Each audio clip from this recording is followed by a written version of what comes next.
Que Dios te bendiga, qué bueno es estar una vez más conectados en un mismo espíritu y saber que Dios se manifiesta a través de esta transmisión, a través de esta reunión que tenemos. Podemos compartir palabra de Dios, Dios está con nosotros y qué bueno es que podamos estar en contacto, ¿sí? A los que no están, a los que están, que podamos tener un tiempo para poder estar juntos, ustedes desde sus casas, nosotros desde este lugar, para compartir la palabra de Dios.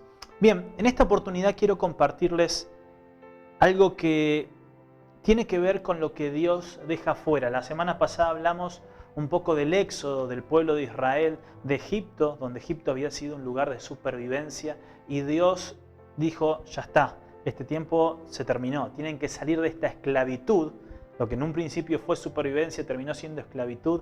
Tienen que terminar con la esclavitud, tienen que ser libres y tenían que dirigirse ahora a cruzar el mar, tenían que dirigirse ahora a una tierra prometida, pero en el medio de eso había un desierto.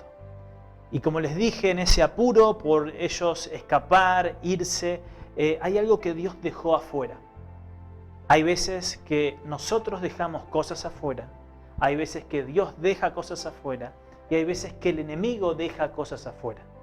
En este tiempo quiero que podamos ver la diferencia entre las cosas que nosotros dejamos afuera y que quizás Dios las tiene en cuenta, las cosas que Dios no tiene en cuenta y que nosotros sí tenemos en cuenta e insistimos, quizás con el pasado, quizás autocondenándonos, quizás culpándonos por cosas y Dios lo deja de lado, y cosas que el enemigo deja de lado para que no veamos la bendición de Dios, para que no alcancemos las promesas de Dios para nuestra vida, obvia ciertas cosas que son importantes en nuestra vida espiritual. Pero antes quiero que vayamos juntos al pasaje para entrar en contexto y para que podamos explayarnos en este sermón. Éxodo capítulo 12, versículo 37 al 42, dice la palabra de Dios así. Los israelitas partieron de Ramsés en dirección de Sucot, sin contar a las mujeres y a los niños. Eran unos 600.000 hombres de a pie. 600.000 hombres de a pie. Con ellos salió también gente de toda Laya, grandes manadas de ganado, tanto de ovejas como de vacas. Con la masa que sacaron de Egipto, crecieron panes sin levadura, pues la masa aún no había fermentado. Como los echaron de Egipto, no tuvieron tiempo de preparar comida. Los israelitas habían vivido en Egipto 430 años. Precisamente el día en que se cumplían los 430 años, todos los escuadrones del Señor salieron de Egipto. Aquella noche el Señor la pasó en vela para sacar de Egipto a los israelitas. Por eso también las generaciones futuras de israelitas deben pasar esa noche en vela en honor del Señor.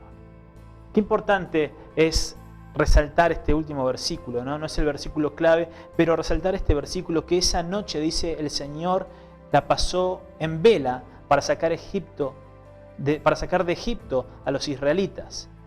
Y que después las generaciones futuras iban a tener que pasar en vela ese día como recordando lo que el Señor había hecho. El Señor había pasado en vela, había estado, es una forma de decir, ¿no? Él está siempre, el Señor no tiene descanso, sino que Él siempre está cuidando de nosotros. Y eso es lo que yo quiero resaltar de este versículo, que Dios siempre está cuidando de nosotros. Él tiene cuidado de nosotros, Él cuida de nosotros, Él está constantemente cuidando nuestra vida. Pero el versículo que yo quiero resaltar, es el versículo clave de este tema, es el versículo 39. Dice que con la masa que sacaron de Egipto, cocieron panes sin levadura, pues la masa aún no había fermentado. Ellos tenían que escapar de Egipto lo más pronto posible. La palabra nos habla que ellos ceñían sus lomos, o sea, estaban preparados con un cinturón y ese cinturón permitía que las túnicas no los hagan tropezar, ¿sí? Entonces levantaban sus túnicas, las ponían sobre sus cintos y corrían y caminaban y peregrinaban porque tenían que hacerlo de una manera rápida, una manera apresurada. Entonces el Señor dice, ciñan sus lomos, prepárense con un cinto porque ustedes van a caminar, van a tener tiempo para caminar y tienen que estar preparados. Y en esa urgencia, el pan no tenía levadura. El pan no tenía levadura y fue algo que Dios permitió, fue algo que Dios dejó afuera. Dios no permitió que esa levadura de Egipto, esa levadura de Egipto que simboliza el mundo, se contamine o se mezcle con lo nuevo que Dios tenía para ellos. Era tiempo de dejar Egipto, era tiempo de dejar la esclavitud y algo nuevo venía por delante, pero ellos no podían llevar consigo a Egipto, ni la levadura de Egipto que hincha la masa, que simula algo que no es, sino que esos panes iban a ser sin levadura, recordando que ellos no necesitaron de la levadura de Egipto para salir. Ahora nosotros, en cosas que dejamos afuera, constantemente estamos haciendo revisiones de nuestra vida. Hacemos revisiones de nuestra vida y hacemos una historia acotada de lo que pasó, ¿sí? Generalmente seleccionamos las mejores partes. Es como alguien que se saca una foto en una red social, sea Instagram, sea Facebook, y pone las mejores fotos, pero no pone las 10 fotos que sacó para ubicarse y para sacar la mejor. Y el ángulo y la luz y esto y que lo otro y la sonrisa que ya estaba calambrada, ¿sí? Y constantemente hacemos eso, hacemos revisiones y reducimos. Hacemos revisiones de nuestra historia y a veces reducimos tanto que sacamos las partes de tensión. Sacamos quizás los malos momentos, quizás sacamos el sacrificio que nos costaron ciertas cosas y en esas revisiones a veces somos reduccionistas y hacemos resúmenes de lo que es nuestra vida y le sacamos la tensión. Y a veces no pasa eso con la palabra de Dios. A veces somos reduccionistas y seleccionamos versículos que nos hacen bien. O solamente seleccionamos los versículos que nos dicen cosas buenas y positivas y que levantan nuestro ánimo, pero las partes de tensión no las dejamos. Las exhortaciones, las cosas que tengo que cambiar, las cosas que Dios me dice que tengo que cambiar, no las incluyo dentro de mi Biblia porque no me gustan, porque me molestan, porque son incómodas. Y no tenemos que sacar esa tensión porque la palabra se entiende en un todo. Porque nuestra historia se entiende en un todo. Tanto en las partes que tuvieron tensión, tanto en las partes que no fueron tan cómodas, todo eso forma parte de nuestra historia. Y si construimos una verdad sacando todo eso, cuando esa verdad se ve amenazada o no tengamos argumentos para defenderla, nos vamos a encontrar vulnerables. Pero cuando vamos a la palabra de Dios de una manera plena, completa, no buscando pretextos en la Biblia, sino estudiándola y viéndola como un todo, entonces cuando venga la adversidad, vamos a tener nuestra fe, la palabra de Dios, nuestra vida, nuestro testimonio como un escudo. Y vamos a estar protegidos ante esas situaciones. Entonces, muchas veces dejamos esas cosas afuera. Muchas veces dejamos eso y nosotros nos preguntamos ¿por qué? Porque es una cuestión de comodidad. Es una cuestión de comodidad. Y quiero que vayamos juntos de vuelta a Éxodo capítulo 12 y que repasemos el versículo 34. Y dice así: entonces los israelitas tomaron las artesas de masa todavía sin leudar y luego de envolverlas en sus ropas se las echaron al hombro. Después, siguiendo las instrucciones que Moisés les había dado, pidieron a los egipcios que les dieran objetos de oro y de plata, también ropa. Y el Señor hizo que los egipcios vieran con buenos ojos a los israelitas, así que les dieron todo lo que les pedían. De este modo los israelitas despojaron por completo a los egipcios. Los israelitas partieron de Ramsés en dirección de Sucot, sin contar las mujeres y los niños, eran unos 600.000 hombres de a pie. Con ellos salió también gente de toda Laya y grandes manadas de ganado, tanto las ovejas como las vacas. Con la masa que sacaron de Egipto, cocieron panes sin levadura, pues la masa aún no había sido fermentada. Como los echaron de Egipto, no tuvieron tiempo de preparar comida. Entonces, ellos tenían que sacar esa levadura no podía formar parte, no podía formar parte de este nuevo pan, de esta nueva era, de esta nueva etapa que ellos iban a comenzar. ¿Sí? Y a veces cuando estamos en pos de recibir lo que Dios tiene para nosotros, decimos: Señor, quiero vaciarme para que vos me llenes. Y a veces nos pasa que quizás hay lugar para las bendiciones de Dios, pero no hay orden. No hay orden en nuestra vida. Y lo que Dios quiere hacer es sacar el desorden. Dios quiere sacar el desorden de nuestra vida. Dios quiere que podamos estar ordenados para Él darnos lo nuevo que tiene, para Él darnos esa nueva etapa, esa nueva era, ese nuevo camino, ese futuro que tenemos por delante. Pero es necesario que saque ciertas cosas. Dios sacó la levadura de Egipto para que puedan encarar esta nueva etapa que les tocaba vivir. En Hechos capítulo 1, versículo 6, Hechos capítulo 1, versículo 6, dice la palabra de Dios: entonces los que estaban reunidos con él le preguntaron: Señor, ¿es ahora cuando vas a restablecer el reino de Israel? ¿Es ahora cuando vas a restablecer el reino de Israel? Los discípulos le estaban diciendo: Señor, ¿vas a restablecer el reino de Israel? Y en realidad Dios, o Jesús, no quería restablecer el reino de Israel, sino que quería reemplazar ese reino para que el reino de Dios venga a esta tierra, para que el reino de Dios sea establecido. Y los discípulos estaban intentando limitar a Dios, estaban intentando limitar a Jesús, diciéndole: ¿vas a reemplazarlo? ¿Vas a mejorarlo? ¿Vas a hacer una mejor versión del pueblo de Israel? ¿Vas a hacer una mejor versión del reino de Israel? Y el Señor en realidad lo que quería hacer era reemplazarlo, quería establecer un nuevo reino. Y el versículo 7 dice: no les toca a ustedes conocer la hora ni el momento determinados por la autoridad misma del Padre, le contestó Jesús. A ustedes no les toca saber esto. Y eso es lo que me gusta de Jesús, eso es lo que me gusta de Dios, cuando nos deja esos espacios en blanco, esos momentos de transición, esos momentos que no conocemos qué es lo que va a pasar, pero Dios ya lo sabe. Y los discípulos dicen: ¿y cuándo va a ser el tiempo? A usted no le corresponde. Ustedes no tienen que saberlo. ¿Por qué quieren saber eso? Hay un espacio en blanco. A ustedes no les interesa. Lo tiene que saber Dios. Porque si ustedes lo saben, van a sentarse a esperar que llegue ese día. O van a sentarse a hacer teorías, a especular, a hacer, no sé, doctrinas, dogmas de los tiempos. Y en realidad, a ustedes no les es necesario saber esto. Solamente a mi Padre. Entonces, ese poder del espacio en blanco, ese poder del espacio en blanco, ese poder del tiempo de transición donde somos preparados, ese tiempo en el desierto, ese tiempo en el que Dios quiere hacer cosas en nuestra vida y no sabemos hacia dónde vamos. Y muchas veces le preguntamos y le decimos: Dios, ¿por qué no me decís qué es lo que sigue del espacio en blanco?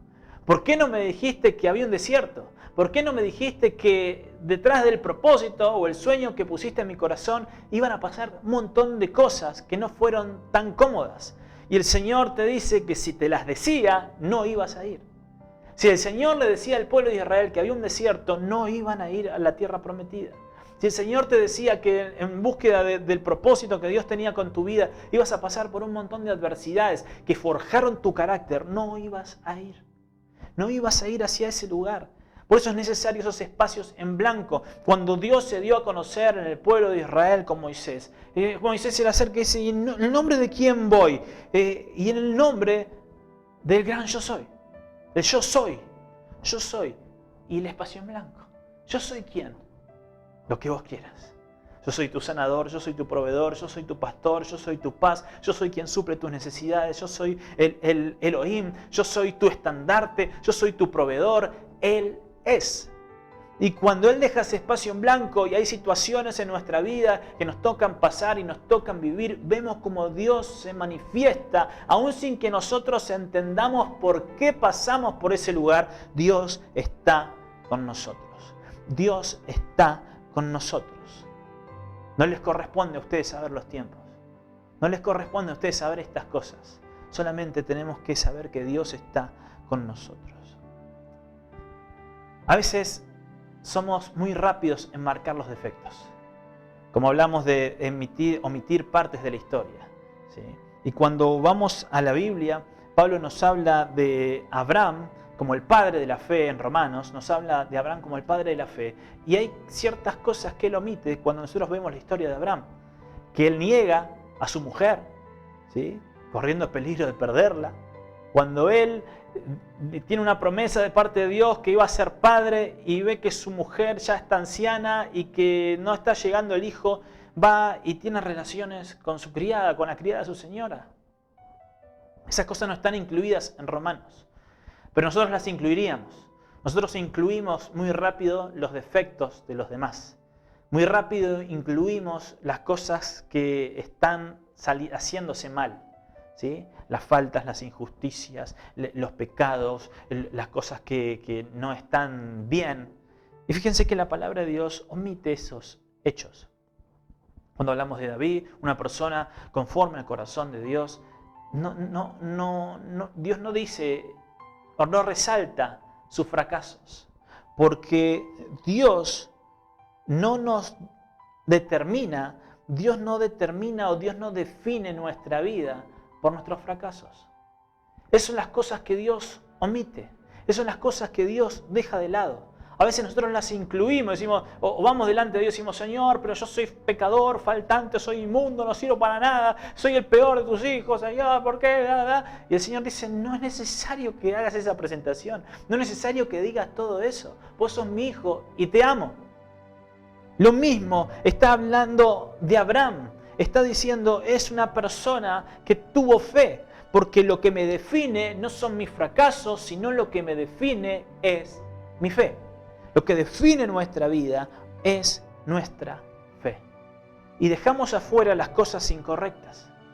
Y muchas veces el enemigo deja afuera también cosas incorrectas para que vayamos al mundo. Acuérdense la semana pasada que hablamos de la gente extranjera, de esa gente que venía de Egipto, que se estaba acordando del pescado gratis, que se acordaba de lo que comían en Egipto, y se estaban olvidando. El pueblo de Israel se estaba olvidando de los azotes, se estaba olvidando de los ladrillos que tenían que hacer sin paja, los ladrillos que tenían que hacer sin los recursos, el sufrimiento, el trabajo, el dolor, la tortura. Se habían olvidado de eso, el enemigo les estaba haciendo olvidar eso y tener una memoria selectiva y solamente acordarse del pecado, solamente acordarse de los momentos de placer. Entonces, estamos dejando afuera las cosas incorrectas.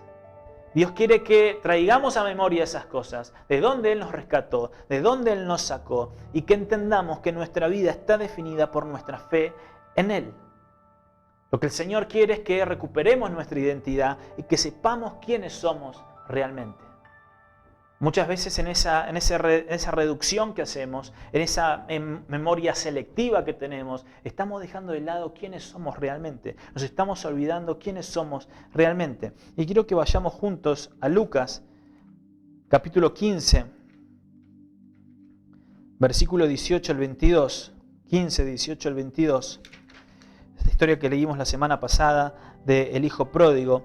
Y dice así, 18 al 22. Dice, tengo que volver a mi padre y decirle, papá, he pecado contra el cielo y contra ti. Ya no merezco que se me llame tu hijo. Trátame como si fuera uno de tus jornaleros. Así que emprendió viaje y se fue a su padre. Todavía estaba lejos cuando su padre lo vio y se compadeció de él. Salió corriendo a su encuentro, lo abrazó y lo besó. Y el joven le dijo, papá, he pecado contra el cielo y contra ti, ya no merezco que se me llame tu hijo. Pero el padre ordenó a sus siervos, pronto, traigan la mejor ropa para vestirlo, póngale también anillo en el dedo y sandalias en los pies. Fíjense que el hijo pródigo, como vimos la semana pasada, estaba perdido, sin dinero, sin recursos, sin nada, muerto de hambre, casi comiendo de la comida de los cerdos, y al no poder comerlas, vino a su mente un momento de lucidez y dijo, yo tengo que ir a la casa de mi padre. Y él hizo un ensayo de un discurso diciendo lo siguiente, ¿no?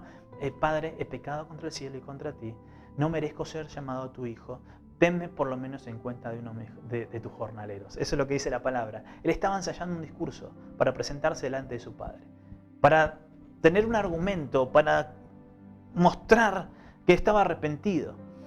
Y se acerca a su padre, él ensayaba esto, ¿no? Padre, pecado contra el cielo y contra ti, no soy digno de ser llamado tu hijo. No, así no, voy a decirlo un poquito más fuerte. Padre, pecado, no, suena muy soberbio. Quizás él estaba practicando, ensayando, y de repente él quiere darle este discurso, quiere leer lo que él anotó, quiere leer lo que él había practicado, y el padre no le da tiempo. Él dice, traigan la mejor ropa, traigan vestido, traigan sandalias, traigan un anillo, vístanlo. Eso no es necesario, no es necesaria esa presentación, no es necesario ese argumento, déjalo afuera, no es necesario, no es necesario. ¿Por qué? Porque yo te acepto como sos, pero malgasté, no importa, deja eso afuera, vos sos mi hijo. vos sos mi hijo. Y cuando vamos a Dios, sabemos que en Él tenemos más que suficiente. Sabemos que Él nos acepta como somos, pero que es el momento de vivir una nueva vida y emprender una nueva oportunidad hacia lo que viene por delante. Hechos capítulo 1, versículo 13, dice la palabra de Dios: cuando llegaron, subieron al lugar donde se alojaban, y estaban allí Pedro, Juan, Jacobo, Andrés, Felipe, Tomás, Bartolomé, Mateo, Jacob, hijo de Alfeo, Simón el celote, y Judas, hijo de Jacobo. Y el versículo 12 dice: entonces regresaron a Jerusalén desde el monte llamado de los Olivos, situado aproximadamente a 1 kilómetro de la ciudad. Ellos llegaron y subieron a un lugar, a una casa, porque había una promesa de parte de Jesús que el Espíritu Santo iba a venir sobre ellos. Ellos no entendían cómo, era un espacio en blanco, era algo que no estaba bien explicado, pero ellos tenían fe, ellos obedecieron, ellos creyeron en la promesa de Jesús. Y fueron a un lugar particular, un lugar especial, una habitación, una casa, un lugar separado para recibir lo que Dios, lo que Jesús le había dicho que iban a recibir. Ellos no sabían muy bien qué era, pero sí sabían que tenían que hacer espacio, tenían que ir a un lugar, tenían que separar el tiempo para recibir lo que Dios le había dicho que iban a recibir. Entonces nosotros tenemos que dejar espacio en nuestra vida, en nuestro corazón, para recibir lo que Dios tiene de nosotros, para nosotros, y despojarnos de las cosas viejas, de las cosas que ocupan lugar, de las cosas que están desordenando nuestra vida, para recibir lo que Dios tiene para cada uno de nosotros. Y el versículo 31 de Lucas capítulo 15, versículo 31, dice así: hijo mío, le dijo su padre, el hermano mayor, enojado por lo que había hecho su padre, aceptar de vuelta a su hermano cuando se había malgastado toda su herencia, dice: hijo mío, esto le dice el padre, le dijo a su padre, tú siempre estás conmigo y todo lo que tengo es tuyo. Pero teníamos que hacer fiesta y alegrarnos, porque este hermano tuyo estaba muerto, pero ha vuelto a la vida, se había perdido, pero ya lo hemos encontrado.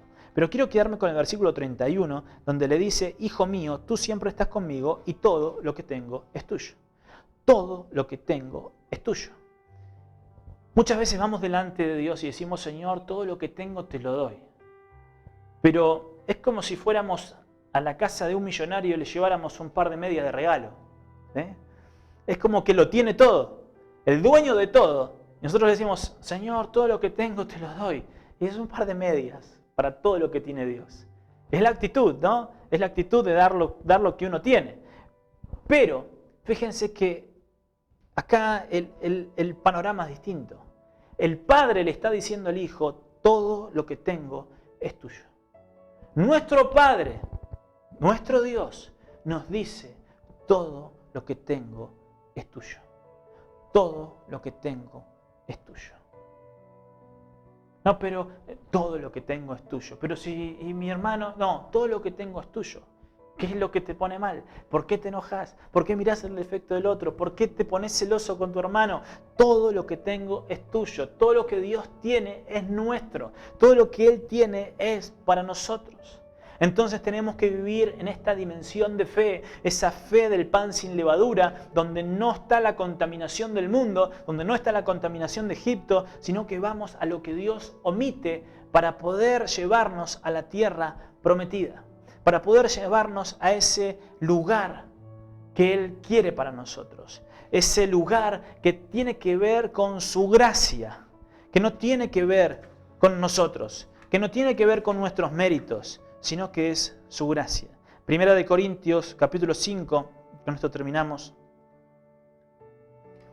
Primera de Corintios, capítulo 5, versículo 7, dice la palabra de Dios así: desháganse de la vieja levadura para que sean masa nueva, panes sin levadura, como lo son en realidad, porque Cristo nuestro Cordero Pascual ya ha sido sacrificado. Desháganse, volvemos al 7, desháganse de la vieja levadura para que sean masa nueva, panes sin levadura, como lo son en realidad, porque Cristo, nuestro Cordero Pascual, ya ha sido sacrificado. Basta de vivir de apariencias, basta de vivir de una masa leudada, basta de vivir de esa levadura que ensancha la masa, que la pone más alta, más esponjosa, y que en realidad no es eso. Sean lo que son, transformados por la luz de la palabra, transformados por el consejo de Dios, por la dirección de Dios, pero sepan que son una nueva masa, son panes sin levadura. No es necesario mostrar nada, aparentar, impresionar, porque ya alguien pagó el precio y ese fue Cristo, el Cordero Pascual. Él tomó mi lugar. Tengo que dar espacio a la gracia. Tengo que dar espacio a que Él tomó mi lugar. Él lo hizo todo y avanzar y escuchar la voz del Padre que te dice, todo lo que tengo es tuyo. Todo lo que tengo es tuyo. Avanzamos. Señor, gracias te damos por tu palabra, gracias por hablar a nuestra vida. Señor, queremos vaciarnos de esa levadura. Señor, sabemos que vos la sacaste de nuestra vida, nos sacaste de esos lugares. Señor, no queremos volver a Egipto, no queremos volver a esa levadura, porque somos panes sin levadura. Somos panes que no necesitan impresionar, somos panes que no necesitan aparentar nada, sino solamente mostrar a Cristo a través de nuestra vida. Queremos mostrar ese Cordero Pascual que dio su vida por nosotros, que ocupó nuestro lugar, para que seamos libres, salvos y que alcancemos esa tierra prometida, que alcancemos esa promesa que está por delante, lo que vos tenés para cada uno de nosotros. Señor, queremos ser sinceros, queremos, Señor, ser personas transparentes y que la luz de tu palabra, que la luz de tu Espíritu, Señor, ilumine a través de nosotros. Señor, te bendecimos, te honramos en el nombre de Jesús. Amén y amén. Que Dios te bendiga, es un gusto tenerte del otro lado y poder compartir la palabra de Dios. Como siempre te digo, no olvides congregarte, si puedes hacerlo de manera presencial. Estamos los sábados a las 7:30 de la tarde y los domingos a las 11 de la mañana. Así que si puedes venir, no faltes, y si no, lo puedes hacer de esta manera online. Estamos los domingos a las 8 y los miércoles a las 8 de la noche también. Que Dios te bendiga mucho.